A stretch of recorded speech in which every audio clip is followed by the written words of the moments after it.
Hello and welcome to Whoever You Thought You Were, You're a Jew, the TV show that teaches the ignored truths of history. We also teach this concept over here, and we try to get away from this one, the golden calf. Today's show is called Race, and I can't think of a subject where the expression the ignored truths of history is more apt than this one. When we talk about race, we're talking about that group of people that white people sometimes call niggers. I wonder how many of you actually know what that word means. You will by the end of this show. Now, if I were to tell you that blacks once had a great culture which exceeded the culture of whites, you'd probably find that pretty incredible. But we're talking about the ignored truths of history. Those of you who've been watching this show may perhaps recall that several weeks ago we talked about the fact that most of the Jews alive in the world today may actually be descendants of Russian converts.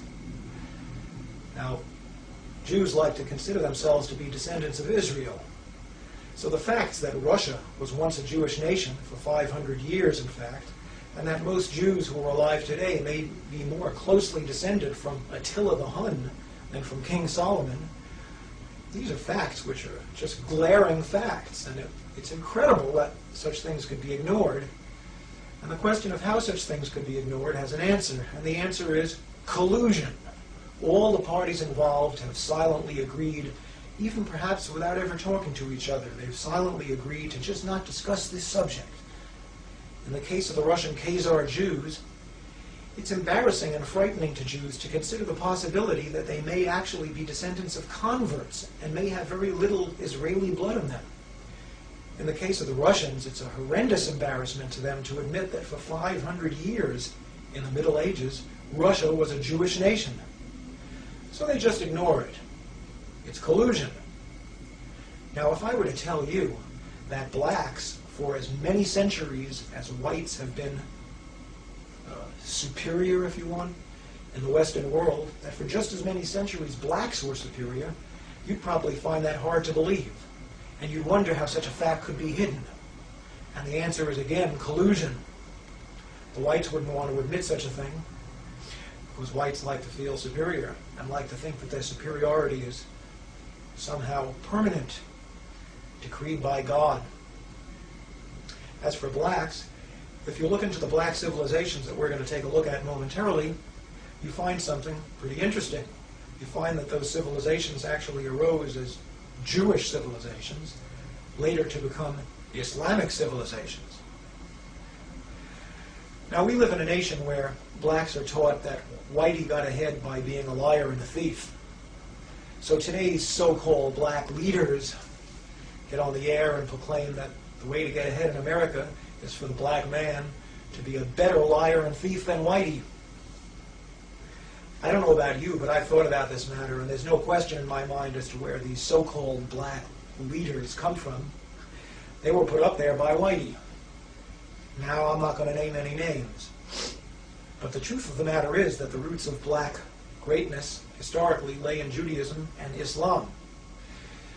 So the blacks who are teaching today that the answer to the question, how do you get ahead, is get the money, dollar bill, y'all. You folks know who I'm talking about, and that's what they teach.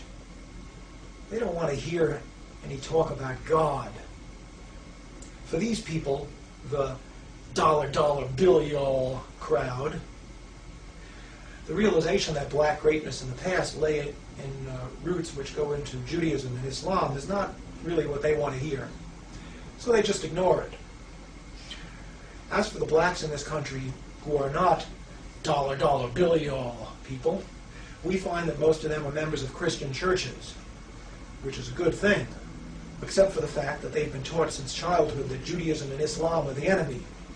And they've been taught that lesson so well that when they start to hear that the roots of black greatness historically lay in Islam, that's as far as they're going to go with that. They'll take slavery, thank you. So there you have it, collusion. For whitey, it's great to keep black down, and for the blacks, It's great to not admit that in the past you were a Jew and later a Muslim.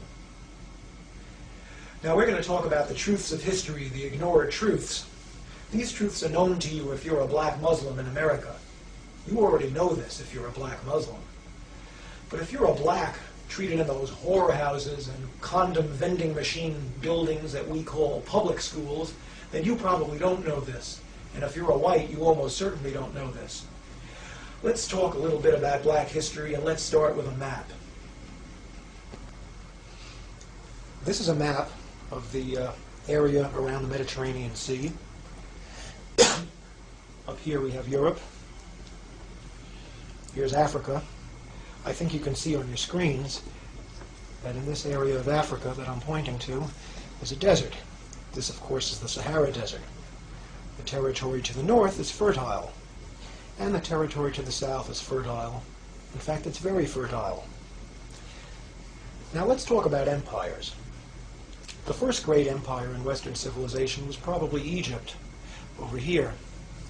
Not much is known about the early Egyptian empire. There's lots of speculation. But in the process of time, the empire passed. Israel was great for a short time, but that didn't last either.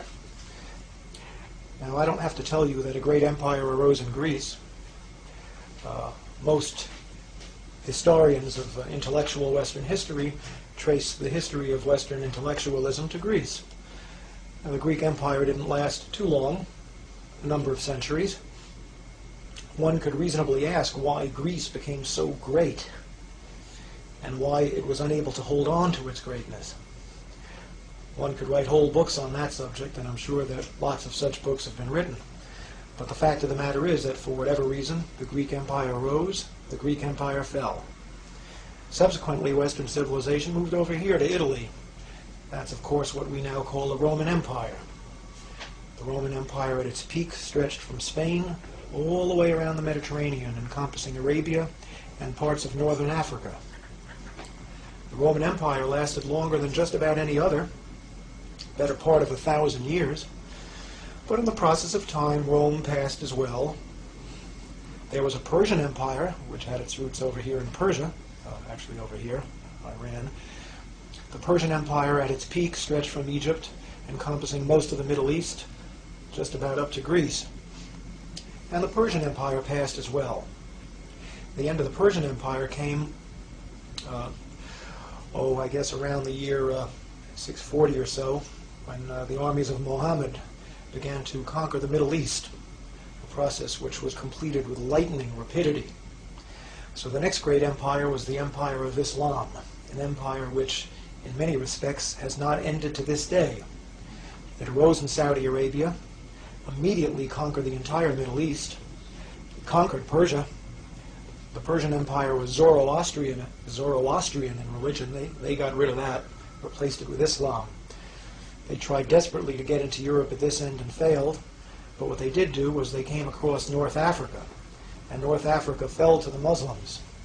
It fell quickly, so that by the year 710, they were over here at the Straits of Gibraltar. That was only, about 60 years after the death of Muhammad. It took them only 60 years to conquer the entire Middle East and get over to this point right here. This puts us at the year 710 AD. Now, in the year 710 AD, a fellow by this name, let's get him to stand up a little better, Tariq ibn Ziyad, means Tariq, the son of Ziyad. Tariq was, I believe, a Moroccan. This is Morocco over here. In other words, he was a Moor, a man from Morocco. This whole North African empire, Islamic empire, came to be called the Moors, or in Shakespeare, the Blackamoors. Sounds like we had some black people there, huh? Tariq took the armies of Islam across the Straits of Gibraltar and landed on the Rock in the year 710 AD. You'll never guess what he did next. He burned the boats. He'd made up his mind that if his armies of Islam could not conquer Spain, they weren't going home. So he burned the damn boats, and that left them facing one way, which was straight forward. And in the year 710, they swept across the Iberian Peninsula, and they took the land that we now call Spain for Islam. For just about 800 years, until precisely the year 1492, the year Columbus sailed for America. For almost 800 years, Spain was a Muslim country. The army stopped at the Pyrenees Mountains because they couldn't beat the French. In honor of his conquest, they called what is now called the Rock of Gibraltar Jabal al-Tariq, which means the Mountain of Tariq. And the British, in their inimitable way, turned Jabal al-Tariq into Gibraltar. We now had an African Muslim empire which stretched from the Pyrenees Mountains, encompassing all of Spain, Morocco, and the whole north coast of Africa, right up to Egypt, and the area south into the Sahara Desert, as far as any man cared to stake a claim. This northern African empire, which was eventually headquartered in Spain, went under three names, and here they are. All the same empire, really, but three different names. From 710, the year that the Muslims moved into Spain, up until about the time of the Crusades, this was called the Umayyad Empire. And it wasn't just North Africa, because at that time, up until the Crusades, Islam had a world government. It was one empire, ruled from Damascus, and it was called the Umayyad Empire. But around the time of the Crusades, the Umayyad Empire fell apart into smaller empires. And the empire encompassing Spain and North Africa at that point was called the Almoravid Empire, later the Almohad Empire. These names, Almoravid and Almohad, come from names of tribes, but it was all basically the same region. This area, from Spain, North Africa, all the way to Egypt and well into the Sahara Desert, an area just about the size of Western Europe. Now, around the time of the Crusades, Islam made its way across the Sahara Desert into this fertile sub-Saharan region, and a second Islamic empire arose down here. This empire also went under different names, and here are the names. Originally it was called Ghana, but not the Ghana of today. A huge mass of land, which we're going to show you again in a minute. Later it came to be called the Kingdom of Mali. And finally, at around the time of Columbus, it was called the Kingdom of Songhai, Songhai being the name of an African tribe which conquered the territory. Three different names, but all really the same kingdom. A kingdom comprising the area from Senegal over here, all the way across the fertile sub-Saharan region to Chad, and well into the Sahara Desert. Again, an area almost the size of Western Europe. Now, I don't know if you can see it on your screen, but I'm pointing now to a river. This river flows from the mountains coming originally from Senegal, first east and then south. It's called the Niger River. And along the shores of the Niger River arose a civilization which eventually became the center of civilization in the Western world. Its headquarters was here. This is a city called Timbuktu. To those of you who are not familiar with this history, it might sound a little like a joke. Timbuktu. Timbuktu, at the time that Columbus sailed for America, was the center of Western civilization. Right here in the heart of Africa, on the shores of the Niger River. In other words, this was a city of niggers, some people would like to call them. But they outdid Whitey. Europe at this time was a mess.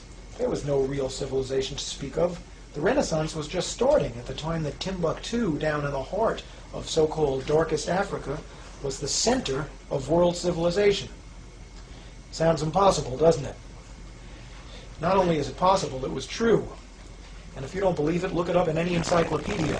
Starting another way with this is cult facts of history. Involves would just as soon not think about it. Now, before proceeding, I want to show you a few books. This book is called From Babylon to Timbuktu, written by Rudolph Windsor. I've spoken to Rudolph Windsor a few times. He's a great writer, and he takes the history of the sub-Saharan black empires as well as the northern Saharan black empires and makes them very readable. All the information in this book can be verified in any encyclopedia, but it's more interesting to read it here. Because Mr. Windsor is a sponsor of this show, we're going to be giving the address of his publishing company at the end. You can also obtain this book in many black bookstores or street stalls which cater to black books, although you won't necessarily be able to find this in Barnes & Noble. Great book. Here's another book which is a big source of information for me. It's called World's Great Men of Color. And this is a book you shouldn't have too much trouble finding in a library or elsewhere. It was written by J.A. Rogers, one of the great black writers of the early 20th century. Finally, here's a book that I'd love to be able to talk about, but I doubt there'll be time. It's called The Sign and the Seal by Graham Hancock. It was a bestseller for its genre not too long ago. It tells the story of the Ark of the Covenant. And if you're like me, by the time you finish this book, you're going to believe, as the author believes, that the Ark of the Covenant is in Ethiopia, where it's been for thousands of years. That is, God, if Mr. Hancock is correct, gave the Ark of the Covenant to niggers. Think about that. Of course, a lot of people don't believe that. I'm not 100% sure it's true myself, but I'm about 90% convinced. In any event, I don't think we're going to have time to talk about the Ark today. Let's talk about Spain during the Middle Ages. I want to read something to you. I want to read you a little passage about Moorish Spain as Europe's cultural center. Although the white Christians of Spain deeply desired, during this entire period, to expel the blackamoors from their country, it is nevertheless an undisputed historical fact that medieval Spain was the cultural, educational, and scientific center of Europe. The Moorish kings lived in castles of highly polished marble, with elaborately carved walls and beautiful mosaic floors, while European kings lived in cold, damp castles of unfinished stone, crude by comparison. The streets of Spain's capital city, Córdoba, were well paved and completely illuminated by public lights, at a time when the streets of London were dark and covered with mud. The Moors possessed all the knowledge of ancient Greece, which was lost to Europe until the Renaissance. They made important contributions to philosophy, medicine, mathematics, chemistry, astronomy, and botany. Doesn't sound like such a dark age after all, does it? There were academies for the rich, free schools for the poor, and libraries containing books from all over the world.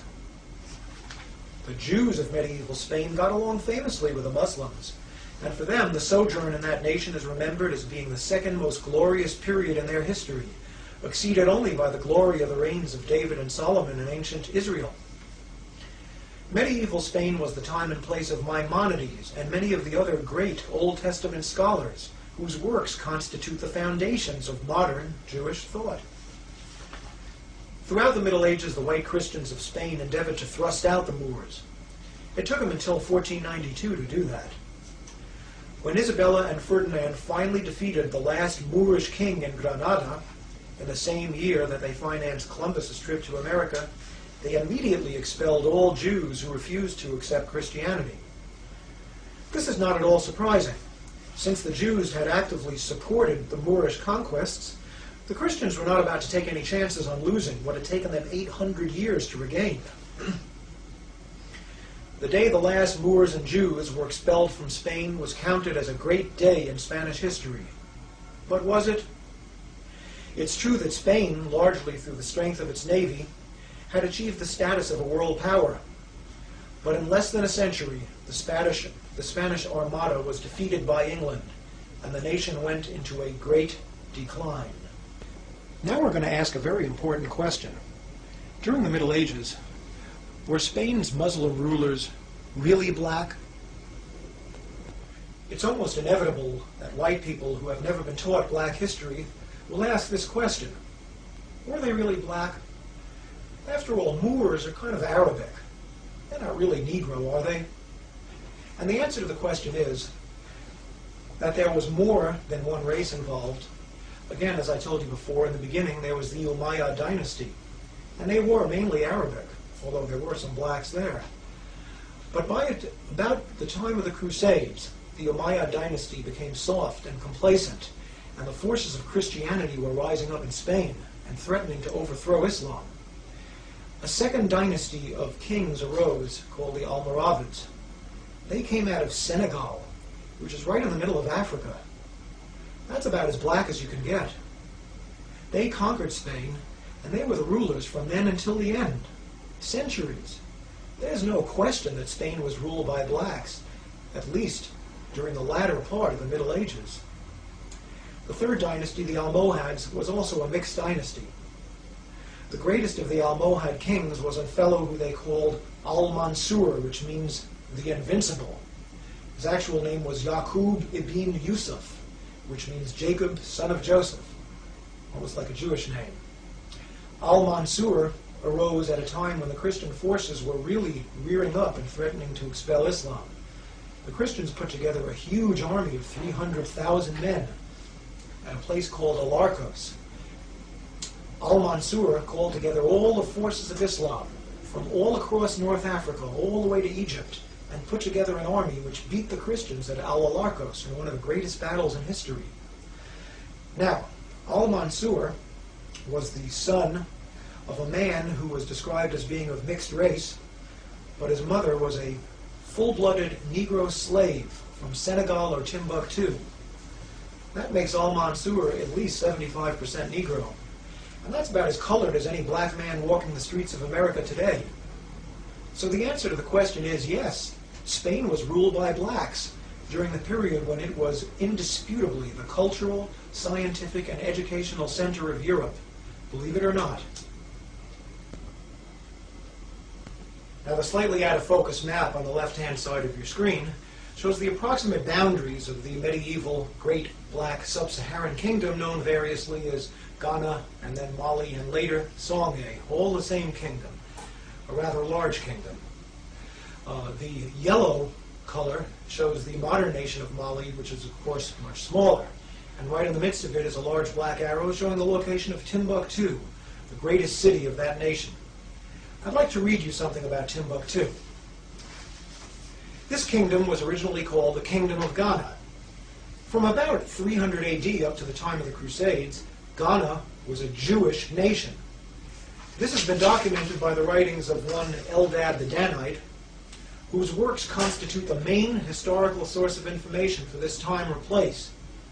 So this was a Jewish kingdom. Did you know that there were Jewish kingdoms in Africa? After North Africa was converted to Islam, an immensely lucrative trade developed between Ghana and the Islamic states to the north. In other words, the empire that was centered in Spain, which we talked about. At first, the Ghanans traded gold, then iron, which was used to make weapons. Eventually, they traded grain, which proved to be the most lucrative of all. Shortly after the year 1000 AD, the kings of Ghana converted to Islam. Subsequently, the city of Timbuktu became the center of trade for the entire world, not just Africa. At that time in history, movement of goods across Europe from land was out of the question, because Europe was a collection of warring barbarian states. So all goods from the east, and that means all goods period, because there weren't nothing being made in the west at that time, all goods from the east were brought to Egypt, where they were loaded onto caravans. The caravan routes all converged to Timbuktu, which, by the 15th century, had become one of the wealthiest cities in the world. From Timbuktu, the goods were transported 1,000 miles to the Atlantic coast, from where they were loaded onto ships bound for Europe. In the 14th century, the University of Sankore was founded at Timbuktu, and this city began to become one of the world's leading centers of academic learning. Ghana, which by then was known as Songhai, came to be known as the Mecca of the Sudan. By the year 1500, this empire in the heart of so-called darkest Africa had become the center of the Islamic world, at a time when the Renaissance in Europe had barely begun. The students of Timbuktu were sent out to the great Muslim universities of Spain, North Africa, and Asia, and the learned men of all races and nationalities were paid handsomely to come into Timbuktu to teach. The commodity which came to be the most profitable object of trade in Timbuktu was not gold or silver or grain, but books. It has been written that there were more books in the library of the University of Sankore than in all the libraries of Europe combined. It is also said that the entire body of male free citizens was literate. Leadership and authority were in hands of the learned scholars of the city.